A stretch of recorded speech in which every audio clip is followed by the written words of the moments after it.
Truthfulness in fear. The thing which causes the fear of Allah, the Exalted, to become ingrained in the heart is by truly believing and constantly reminding oneself that Allah, the Exalted, observes them at all times.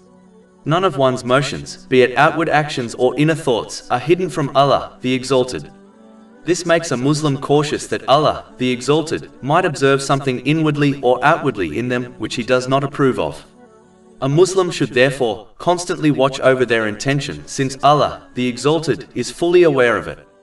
If a Muslim at all moments keeps their intention attached to Allah, the Exalted, and through the mercy of Allah, the Exalted, turns away from what He dislikes, their heart will become pure, which leads to the true fear of Allah, the Exalted.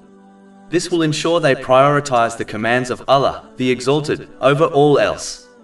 They will no longer fear the creation, which will prevent them from disobeying Allah, the Exalted, out of the desire to please people. Over 400 free ebooks, audiobooks, infographics, podcasts and blogs available on our website, www.shaykhpod.com.